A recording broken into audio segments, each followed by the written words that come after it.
ఆంధ్రప్రదేశ్‌లో పెట్టుబడులు పెట్టడానికి వస్తున్నాయి పరిశ్రమలు. అయితే ఎక్కడ? విశాఖపట్నం. బడా కంపెనీలు, సాఫ్ట్‌వేర్ కంపెనీలు ఇవన్నీ కూడా విశాఖనే అడుగుతున్నాయి. ఈవెన్ స్టీల్ ప్లాంట్‌కి కూడా విశాఖనే అడుగుతున్నాయి.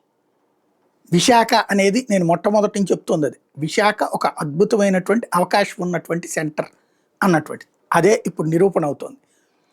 అయితే ఇక్కడ ఒక లాజిక్ ఏమైపోయిందంటే, మొదట ఒకడికి 99 పైసలకి ఇచ్చాం కాబట్టి, ఇప్పుడు ఆ రేటుకి మాకు కూడా ఇస్తే మేము వస్తామని చెప్పడం ప్రారంభమైంది. టీసీఎస్‌తో ప్రారంభమైనటువంటిది ఆ తర్వాతన ఇన్ఫోసిస్ ఇట్లాగా ఇన్ఫోసిస్ అంతకుముందే వచ్చింది. అయితే వాళ్ళకి అప్పట్లో ఇట్లాగా రాయితీలు ఇలా ఇవ్వలేదు. కరెంట్‌కి సంబంధించి అయ్యో ఇస్తామన్నట్టున్నారు.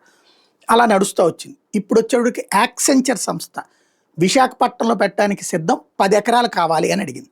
అయితే సాధారణంగా ఇట్లాంటిది వచ్చినప్పుడు లోకేషో, చంద్రబాబు వీళ్ళు ప్రకటిస్తారు. భరత్‌తో ప్రకటిస్తారు. కాకుండా రాయిటర్స్ వాళ్ళు టచ్ చేశారు. అంటే యాక్సెంచర్ వాళ్ళు ఆల్రెడీ 99 పైసలకి ల్యాండ్ అడిగినట్టున్నారు. ఇక్కడ ప్రభుత్వం అందరికీ అట్లా ఇచ్చుకుంటూ పోతే ఇక ల్యాండ్ ఉండదు, ప్లస్ అట్లాగా ఎట్లా అన్నటువంటి ఉద్దేశం. ఎందుకంటే వీళ్ళు ముందు కాంపిటీషన్ క్రియేట్ చేయడానికి పెట్టారు. 1, 2 పెద్ద కంపెనీలు 99 పైసలకి ఇస్తే వస్తే ఆ తర్వాత వచ్చే వాళ్ళ దగ్గర నుంచి మామూలు రేటుకి అమ్ముదాం అనుకున్నట్టున్నారు. కానీ వాళ్ళకి ఇచ్చినప్పుడు మాకెందుకు ఇవ్వరు అన్నటువంటి రూట్లో ఉంటారు. వీళ్ళు పోనీ వాళ్ళకి 99 పైసలకి ఇచ్చి మీకు ₹1,00,00,000 5,00,00,000 ఇస్తామని ఇట్లా ఏదైనా బేరం పెడదాం అనుకున్నట్టున్నారు. అది అవ్వట్లేదు కాబట్టి వాళ్ళు త్రూ రాయిటర్స్ ద్వారా వార్త వేయించుకున్నారు. ఇప్పుడు రాయిటర్స్ మీడియా సంస్థ చెప్పడం అంటే ఏంటి అర్థం? డైరెక్ట్గా ప్రభుత్వంతో మాట్లాడుంటే లోకేష్ గారే పెట్టేవాడు ట్వీట్.